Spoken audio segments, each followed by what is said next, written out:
जी सारा मैं थारी गिला प्रीति को और फिलहाल भी मैं खटकड़ गांव में मौजूद हूँ और आप सभी ने पता है कि भाई चुनाव का जो बिगुल है वो बज चुका है। बहुत सारे कैंडिडेट है जो मैदान में आ गए, बीजेपी के लगा लो, कांग्रेस के लगा लो और भाई आम आदमी पार्टी के लगा लो या फिर किसी अन्य पार्टी के लगा लो, निर्दलीय भी बहुत सारे आ रहे हैं। तो भाई फिलहाल मेरे गिला आप फ्रेम में देख लग रहे हो ईश्वर खटकड़, फौजी ईश्वर खटकड़ ने 2016 में जो फौज की सेवा करके ना जो रिटायर्ड हुए हैं और अभी राजनीति में जो इन्हें कदम रख दिया है, समाज सेवा के लिए जो इन्हें कदम रख दिया, तो बातचीत करने की कोशिश कराएंगे। फौजी ने देश की सेवा तो बहुत कर ली, अब सामाजिक सेवा करने की भाई कुकर दिमाग में आई तो बातचीत करें। नमस्कार सर। नमस्कार जी। कैसे सर? बढ़िया, फर्स्ट क्लास। जो तो पहले तो ये बता दो, सबसे पहले तो आपके दर्शकों को ईश्वर खटकड़ गांव खटकड़ का उचाना की तरफ से हाथ जोड़ के राम राम।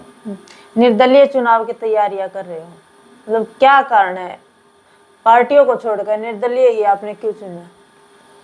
पार्टियां तो पहले क्या है, हम इनेलो परिवार से जुड़े हुए थे। हमने देवीलाल की जो विचारधारा है ना वो बहुत अच्छी थी जी, उससे हम जुड़े थे। 2017 में फिर ये परिवार टूट गया जी। दुष्यंत चौटाला ने कुछ अपनी वाहवाही लूटने के लिए कुछ युवाओं से गुहाना के अंदर जो रैली हुई, हुड़दंगबाजी करी गई बच्चों को, वहां फिर हमारा दिल टूट गया। क्योंकि जब इतने सालों से टूटे हुए हैं और इस समय आगे इन्होंने जो हुड़दंग किया तो यहाँ पर फिर अच्छा नहीं लगा। जेजेपी की तरफ तो मैंने मुंह ही नहीं किया। एबे चौटाला को मैं आज भी और पहले भी हरियाणा का सबसे दमदार नेता और सशक्तवादी नेता मानता हूँ जी। और रामपाल माजरा को भी मानता हूँ जी। भाई दमदार नेता है और सशक्तवादी है जी। रामपाल माजरा की तो मैं आपको ऐसी ऐसी मिसाल दूं, 1999 से 2004 में चौटाला सरकार थी, वो नौकरियां उसने फ्री में दी है जो लोगों ने 8-8, 10-10 लाख में बेची। और ये हमारा गोती भाई भी है और मान सम्मान भी करता है, इसलिए मैं इन दोनों नेताओं को बहुत अच्छा मानता हूँ। इसलिए राजनीतिक में हमारे को कांग्रेस पार्टी की विचारधारा भी हमें पसंद नहीं है, बीजेपी की भी नहीं है। तो इसलिए हमने सोचा अगर चुनाव ही लड़ना है तो निर्दलीय है, किसी से टिकट तो नहीं मांगनी, पार्टियां टिकट दे ना दे जी बिल्कुल, इसलिए हमने निर्दलीय चुना। देखो चलो आप कोई नहीं, आप बोलो जी। इसलिए हमने निर्दलीय चुना। भाई लोगों की सेवा करनी है तो चुनाव लड़ना बहुत ही जरूरी है, क्योंकि हम छोटी मोटी सेवा तो नौकरी के दौरान तो हम एक परिवार की देखरेख कर सकते हैं जी, इतनी ज्यादा नहीं करते। अगर समाज की सेवा करनी है ना तो हमें विधानसभा या लोकसभा के अंदर जाना ही पड़ेगा, जब भी हम इतनी सेवा कर सकते हैं, नहीं तो नहीं कर सकते। उचाना में बहुत सारे जो कैंडिडेट है, बड़े बड़े राजनेता भी हैं जो अभी इलेक्शन की तैयारियां कर रहे हैं। आपका संघर्ष है जो काफी होने वाला है, उसी बीच आप अपना आपने कहां पर देखो? मेरा मुकाबला कितना मजबूत आप अपना अपना मानो? मजबूत तो जो उचाना की जनता है ना वो मजबूत बनाती है जी। आदमी कोई मजबूत नहीं होता जी। वोटर किसको वोट देंगे, वोटर मजबूत बनाएंगे। ईमानदारी, आज तो उचाना के अंदर जाकर के देखो आप, 10 ऑफिस खुले हुए हैं। मेरे पास तो कोई ऑफिस नहीं है, मेरा तो घर ही मेरा ऑफिस है, क्योंकि मैं कोई अमीर घराने से तो हूँ नहीं, मैं तो एक गरीब परिवार का और सेना से रिटायर जवान हूँ। मेरे घर पर जो आएगा उसको मैं मान सम्मान करूँगा, चाय पानी पिलाऊंगा, जैसा मेरे से होगा वो करूँगा। ये जो ऑफिस खोलना है, काफिले निकालना है, रैलियाँ करना है, रैलियों में काफिलों में तो 60% लोग नशे से या पैसे दे के या गाड़ियाँ किराए पे दे कर आते हैं। 20% तो हैं जो आदमी से जुड़े हुए हैं, जो अच्छे आदमियों से जुड़े हुए हैं, नहीं तो हमने खूब देखा है धक्के खा गए। तो ये काफिले और प्रदर्शन तो ये चीजें, और इन्हीं से भ्रष्टाचार की शुरुआत ही यहीं से होती है। एक आदमी चुनाव लड़ता है, वो चुनाव से पहले ही 3-4 करोड़ रुपए फूंक देगा, फिर उसके अगर सत्ता हाथ लगी ना तो फिर क्या सोचते हो, जनता का काम करेगा? वो पहले अपने पैसे 3 करोड़ के, जब तक उसके पास 20 करोड़ नहीं होंगे ना, जब तक वो आगे काम ही नहीं बढ़ाएगा। कभी आपने भी देखा है जो चुनाव लड़के निर्दलीय चुनाव लड़के न फिर वो पार्टी सत्ता की गोद में जा बैठते, उनका कारण है क्योंकि वो पहले पैसा बहुत लगा चुके हैं, फिर उनकी मजबूरी है, उन्होंने पैसा कमाना तो फिर सत्ता में जाना पड़ेगा। पीछे भी बीजेपी के खिलाफ लोगों ने वोट मांगे, दुष्यंत चौटाला ने बीजेपी के खिलाफ वोट मांगे, फिर वहां पर उनकी गोदी में बैठ गए, तो उनकी ये कंडीशन है। अच्छा, तो पूर्व की सरकार की क्या बात कही जाए, अपने उच्चारण में क्या कुछ काम है जो पूर्व की सरकार में हुए हैं? पूर्व की सरकार यहाँ पर जेजेपी का विधायक दुष्यंत चौटाला उप मुख्यमंत्री था। हाँ जी, हाँ जी। और हिसार से सांसद ब्रजेंद्र सिंह जी, उसका भी हल्का है ये। हाँ जी, हाँ जी। और यहाँ पर वो उसके पिताजी 1977 से लेके आज तक राजनीति करते हैं, 52 बिल्कुल साल। राजनीति का गढ़ है जो। 52 साल कोई थोड़े नहीं होते। जी बिल्कुल। 52 साल में भी अगर ये काम करता ना 52 साल में, तो इसको वोट मांगने की जरूरत नहीं पड़ती। ये तो इलेक्शन जीत के इसमें फिर टसन आ जाती। पहले बूढ़े एक बार उसको पानी मांगने भी गए, ने बोला जी पानी दे दो, ने बोला भाई मैं कुछ आबादल हूँ बरस जी। पीछे ग्रामीण विकास मंत्री रहा, इसने क्या किया? कुछ भी नहीं। आयरन मंत्री था, आयरन मंत्री होने के बाद भी इसने कुछ नहीं किया। तो रोजगार के मामले में, शिक्षा के मामले में, खेल के मामले में ऊंचाना बहुत पीछे है। दुष्यंत ने तो कुछ नहीं किया। दुष्यंत ने 5 साल के दौरे के अंदर हर दौरे में एक नई झूठ जरूर बोली है। ये तो मैं हर एक झूठ को भी गिनती करा सकता हूँ। तो ऊंचाना हल्का खेल से, स्वास्थ्य से और नहरी पानी की बहुत बड़ी दिक्कत है 20 गांवों के अंदर। तो आप खेती का पानी तो छोड़ो, लोगों को पीने का बिल्कुल और पशुओं को पीने का नहरी पानी बिल्कुल नहीं है। बिल्कुल। और इसलिए लोग और पशु बीमार हो रहे हैं। किसान कोई भी धंधा करता है वो घाटे का सौदा बन गया आज। चाहे किसान पशु पाल रहा है, चाहे किसान खेती कर रहा है, चाहे कोई किसान का बिजनेस कुछ भी है वो घाटे में है। आज किसान को लेबर की मार कितनी बड़ी, खाद बीज की महंगाई, पेट्रोल डीजल की महंगाई, सारा सौदा तो किसान ही कर रहा है। जी बिल्कुल। तो इसलिए किसान बहुत ही ज़्यादा दुखी है। जब तक सरकारें किसान को, स्वास्थ्य को, खेल को और शिक्षा को बढ़ावा नहीं देगी ना, देश तरक्की नहीं करेगा। तो आप भी जनसंपर्क के लिए जा रहे होगे, डोर टू डोर भी शायद कर रहे होगे? मैंने डोर टू डोर 8-10 गाँवों का किया है। लोगों का कितना समर्थन है जो आपको मिला? लोग हर पार्टी से दुखी हैं। जी बिल्कुल।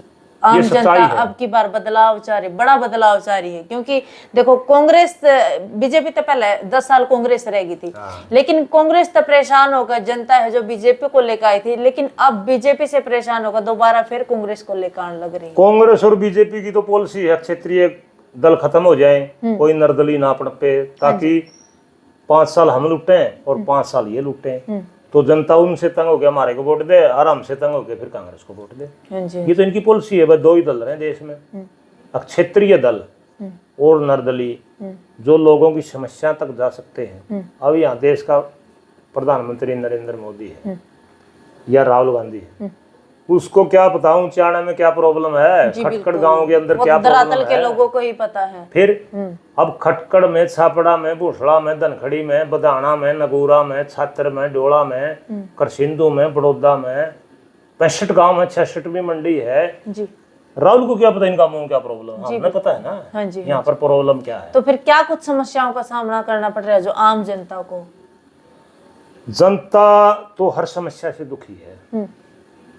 जनता को पीने का पानी नहीं, पशुओं को पीने का पानी नहीं, खेती का पानी नहीं है, शिक्षा के लिए सरकारी स्कूल बंद होने की कगार पे है। जी बिल्कुल। प्राइवेट स्कूल धड़ल्ले से पनप रहे हैं। प्राइवेट स्कूलों में इतनी ज्यादा पढ़ाई नहीं है, ये एक दुकान है। हाँ जी बिल्कुल। और क्रेज हो गया, जगह जगह खुल रही है जी दुकान। इनका दौर था ये 10-15-20 साल का, अभी धीरे धीरे घटेगा। क्योंकि कितनी पढ़ाई करा लो, बच्चे को रोजगार तो नहीं मिलता। हम पढ़ाई बच्चे को इसलिए कराते हैं रोजगार मिले, रोजगार बहुत कम हो गए। हाँ जी, हाँ जी। हरियाणा पुलिस के अंदर आज की डेट में 20,000 कर्मचारी कच्चे हैं। कोई भी सवाल पूछना चाहो तो मैं उसका जवाब दे सकता हूँ। होम गार्ड और एसपीओ जितने हैं सब कच्चे हैं। फौज थी, फौज को अग्निवीर बना दिया। जी बिल्कुल। 15 साल 16 साल नौकरी करके तो आदमी अपना गुजारा चला नहीं पाता, ये 4 साल में क्या कर लेंगे? बिल्कुल जी। यहाँ पर आके, बिल्कुल यहाँ पर आकर के या तो ये बदमाशी सीखेंगे, हाँ जी, या किसी चौक चौराहे पे या किसी फैक्ट्री में काम करेंगे। ये अंडानी अंबानी जो सेठ है ना, ये इनके लिए, या फिर यहाँ आके अब जिसने हथियार चलाना सीख लिया और उसको रोजगार यहाँ नहीं मिला तो फिर वो क्या करेगा, वो तो कुछ नहीं कुछ तो ये चीजें बिल्कुल गलत है। अग्निवीर बार कुछ नहीं है, फौज की नौकरी अच्छी नौकरी दो, फौज में सुविधाएं दो। कांग्रेस क्या वाह करे, कांग्रेस की सरकार में तो फौज के अंदर जो चीजें कागजों में ज्यादा मिलती थी, ग्राउंड में कम मिलती थी। फौज के मामले में तो बीजेपी कहीं ना कहीं कांग्रेस से ठीक है, लेकिन अग्निवीर की जो योजना लाई ना ये गलत है। अग्निवीर से बिल्कुल गलत। तो अगर आने वाले समय में आप निर्दलीय जो चुनाव की तैयारी कर रहे हो, जीत गए, तो आपके प्रमुख काम क्या कुछ रहेंगे? शिक्षा के ऊपर, स्वास्थ्य के ऊपर, रोजगार के ऊपर? ऊंचाना के अंदर स्वास्थ्य के अंदर सरकारी हॉस्पिटल होगा। सरकारी हॉस्पिटल जो बिल्डिंग खड़ी है ना, बिल्डिंग नहीं, उसके अंदर बाकायदा MBBS डॉक्टर होंगे, लैब होगी, दवाइयों की सारी सुविधा होगी। ऊंचाना के अंदर खेल एकेडमी होगी। खेल एकेडमी भी अच्छे लेवल की, ये नहीं एक जैसे ओलंपिक की जो तैयारी करते हैं ना, यहाँ के लोगों के अंदर बहुत हुनर छपा हुआ है। आपको पता ऊंचाना का पशुधन और यहाँ की खेती, हमारे जो गांव में सरसों या चना, पहले चना होता था, अभी सरसों है ना, सरसों भी हमारे ऊंचाना मंडी के अंदर हमारे गांव की सरसों से रेटों में बिक्री होती है। यहाँ के लोगों में बहुत टैलेंट है, लेकिन इनको सिखलाई नहीं मिल रही। और जो बड़े परिवार है ना, ये इनको आगे बढ़ाना, क्योंकि आगे बढ़ेंगे तो फिर सवाल करेंगे, इसलिए इनको ऐसे रखो कि ताकि तुम्हारे पीछे पीछे घूमते रहे।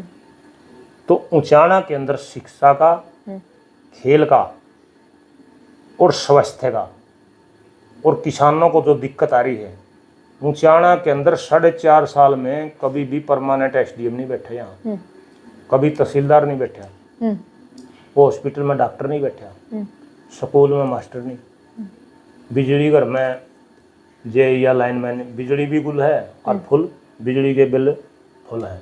बहुत बड़ी समस्याएं हैं, ये सारी समस्याओं के लिए लड़ेंगे। और कई लोग मेरे को बोलते हैं, यार आप इलेक्शन के अंदर पैसा नहीं खर्च कर रहे, कैसे इलेक्शन चलेगा? देखो, हम ईमानदारी से काम करेंगे। अगर हमने पैसे पहले ही पैसा फूक दिया ना, फिर हम पैसा पूरा करेंगे या लोगों के काम करेंगे? जी बिल्कुल बिल्कुल। हमारी विचारधारा तो दिल खोल के लड़ाई लड़ने की है और लोगों के काम करने की विचारधारा है। इसलिए हम भ्रष्टाचार को जड़ से खत्म करना है, ये हमारी सोच है। तो लास्ट में आप ऊंचाना की जनता को क्या कहोगे?